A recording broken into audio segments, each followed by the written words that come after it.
Bienvenidos mis hermanos a una nueva semana en nuestra formación en religiones comparadas. Y en esta semana nosotros vamos a hablar de las religiones monoteístas y vamos a hablar de esa introducción a esas religiones monoteístas. Cómo nosotros podemos introducirnos en las religiones monoteístas. Y para lo cual nosotros vamos en esta semana a estudiar esas religiones monoteístas.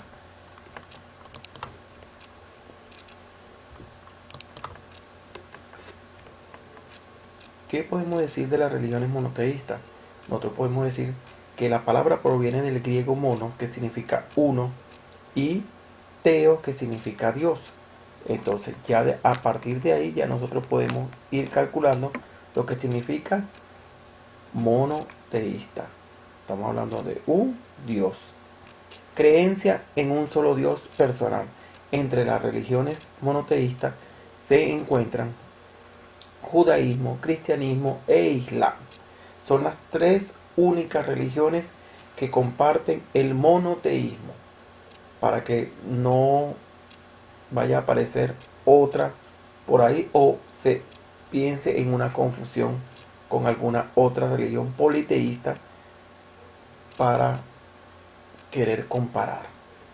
Los israelitas han sido y siguen siendo de algún modo los descubridores y testigos privilegiados del monoteísmo. Se representa como la base religiosa. Esto suena bien, decirlo desde aquí para allá. Decir que los israelitas son y siguen siendo los descubridores. Está bien, digo diciéndolo de aquí para allá, en el sentido de religiones y en el sentido real de lo que se está diciendo.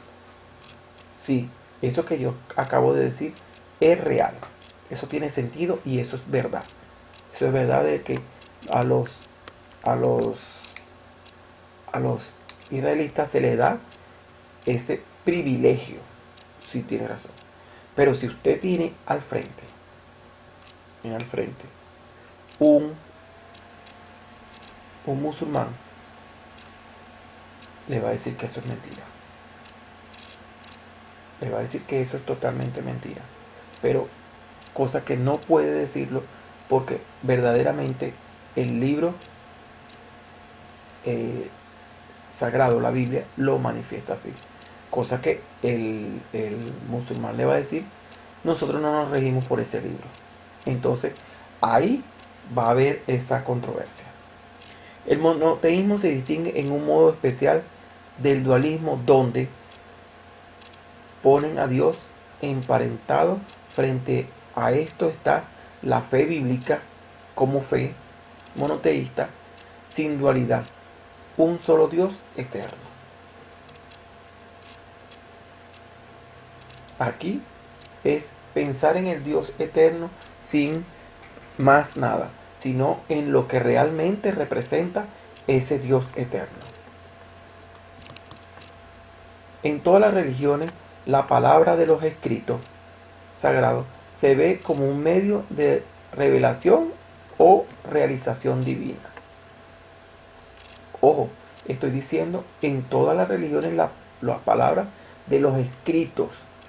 Aquí no hablo solamente de la Biblia, de la Torá, y también estoy hablando del Corán, que cada uno de los escritos ve un medio de revelación para la realización divina.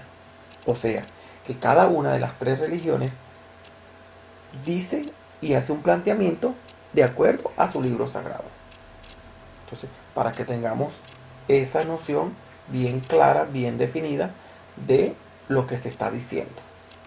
Sin embargo, esta fuerza espiritual de la palabra se sitúa casi siempre en la forma oral, más que en la escrita de los textos sagrados. O sea, que cada uno de los textos nació de una manera oral. Cada uno de los textos nació de una manera oral. Posteriormente es que se llega al lenguaje escrito.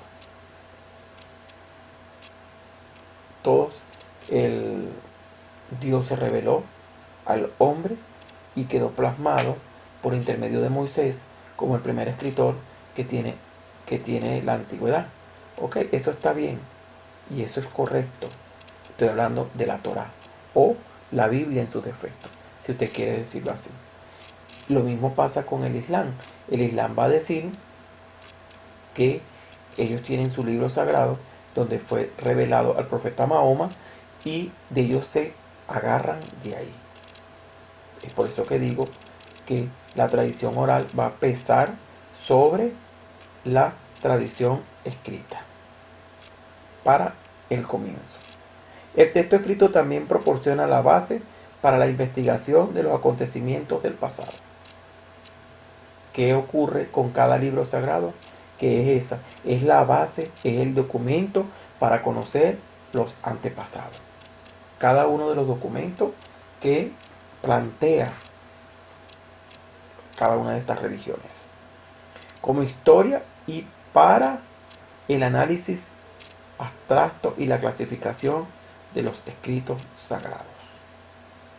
En base al texto es que se va a hacer que la historia se comprenda. ¿Por qué?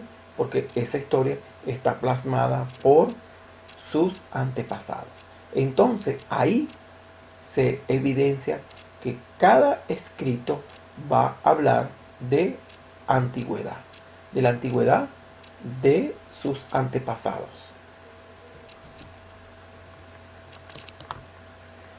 La paternidad de Abraham es muy importante. Si estamos hablando de religiones monoteístas, estamos diciendo que las religiones monoteístas son tres y que las tres religiones monoteístas convergen en un solo Dios. Entonces también tienen que tener una paternidad humana. Y en este caso estamos hablando de la paternidad de Abraham. Para las tres religiones monoteístas, todos son descendientes de Abraham. El judaísmo, por supuesto, lo manifiesta. El cristianismo reconoce a Abraham como padre de la fe, como el hombre que se inició humanamente para que este pueblo se formara. Yo creo que ahí no hay contradicción. Y el Islam conoce a Abraham como su padre, por intermedio de Ismael. O sea, que no se puede dejar de lado, porque la paternidad de Abraham es un hecho. ¿Qué se puede presentar? Las credenciales estaban dadas para que eso fuera así. Que se escoge un pueblo, el pueblo de Dios, practicante de la religión verdadera.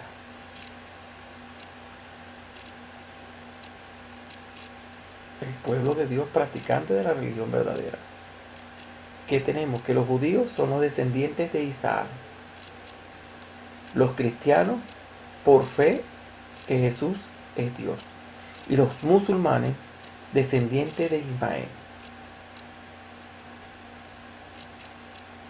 Aquí creo que vamos bien, no tenemos las complicaciones, no están en este momento las religiones en conflicto, no existe el conflicto ahorita religioso hasta el momento.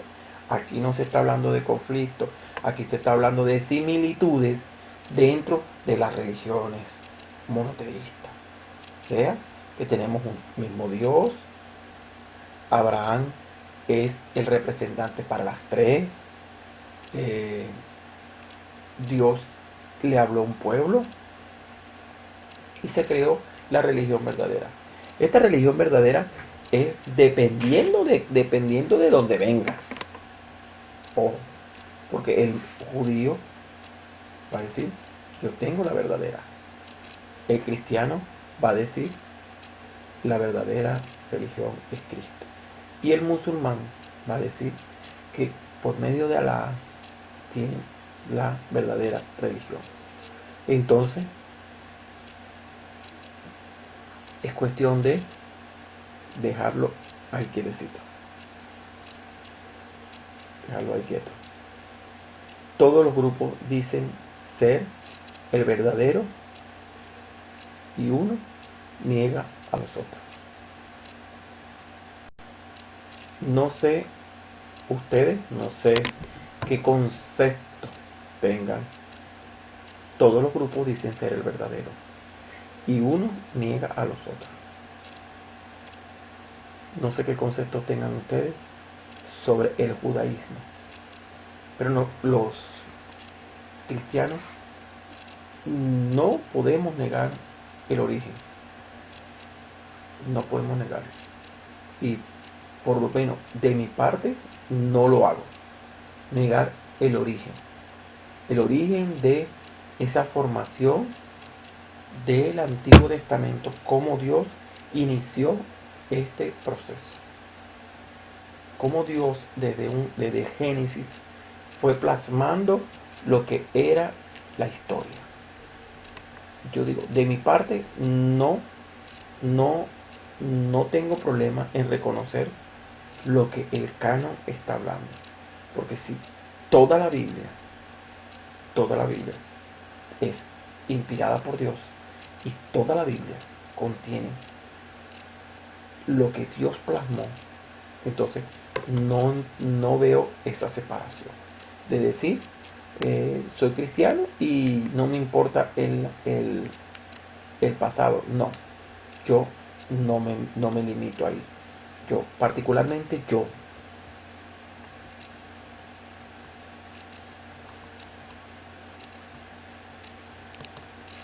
Razones de esta disputa en cuanto a la paternidad de Abraham. ¿Cuál es la razón de esta disputa en cuanto a decir Abraham? La Biblia dice en Génesis que el pueblo de Dios sería de la descendencia de Abraham. Entonces, si lo dice la Biblia, es así, porque ahí está plasmado. Dice, lo que sí es indiscutible, que parten de una misma creencia. Eso es indiscutible. Los tres hablan de partir de una misma creencia y entonces eso se evidencia en sus escritos. Perfecto. Es por eso que cada una se atribuye la razón de su origen. Cada una se atribuye la razón de su origen. Se habla de religión verdadera para los judíos. Los musulmanes se la atribuyen. Los cristianos más conservadores que los otros dos.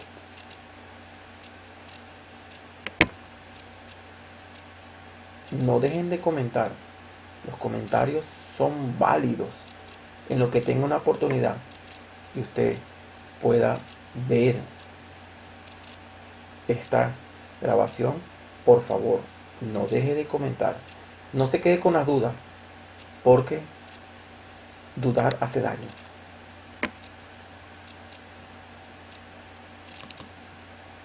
Para el monoteísmo de manera universal, se puede decir que Dios creador del género humano, esto es una fe radical, que trasciende el código ético y las pautas de conducta de los creyentes, en cuanto creados por el único Dios. Todos los hombres, esencialmente iguales, de religiones monoteístas, rechazan el racismo, cosa que no comparto esta visión de este autor que investigué. Yo no lo comparto de que dice que todos los monoteístas creados por Dios rechazan el racismo. No entendí, y yo lo coloco ahí, yo lo coloco aquí para eso, para entender de que debería ser así, de que todos los monoteístas no tendríamos que tener el rechazo hacia el otro creado por Dios igual que nosotros. Pero de ahí que todos los hombres esencialmente iguales, las religiones monoteístas rechazan el racismo, yo no lo comparto y estoy en mi posición de no compartir eso, de que rechazan el racismo, porque no hay país más protestante que los Estados Unidos y el racismo es impresionante. Usted ve que hay iglesias de blanco, iglesias de negro y los afroamericanos no, no asisten a las iglesias de blanco, ni los blancos asisten a las iglesias de negro. Entonces ustedes me dirán de qué está hablando este autor aquí. Por eso lo coloqué, me pareció interesante. No existe raza superior, no hay hombre inferior. Todos son hermanos de la vida, del hombre. Es sagrada en una misma raíz, porque todos proceden del mismo creador. Sigo sin entender lo que hablan los monoteístas desde este punto de vista. Es decir, que no existe raza superior. En el mundo, que no hay hombre inferior. Todos son hermanos de la vida. Solo que se ha dicho del hombre. Es sagrada en una misma raíz. Porque todos proceden del mismo creador. Todos procedemos del mismo creador, eso es correcto. De ahí es que unos se crean superiores y otros no. El mundo está lleno de eso. Reflexión. ¿Quién inventó el concepto y para qué lo utilizó? De monoteísta. Se puede pasar este concepto de un fenómeno religioso, sí señor, a otro sin desdibujar la diferencia. Fue un concepto religioso que se creó con eso de monoteísta, de mezclarnos. ¿Con qué fin? Monoteísmo se dijo que es la creencia en un Dios, en un único Dios, sus características como divinidad. Ahora, religiosamente, culturalmente, políticamente, son diferencias, hay diferencias, son diferentes. Y ahí está la pregunta. Religiosamente, culturalmente, políticamente, ¿son diferentes las monoteístas?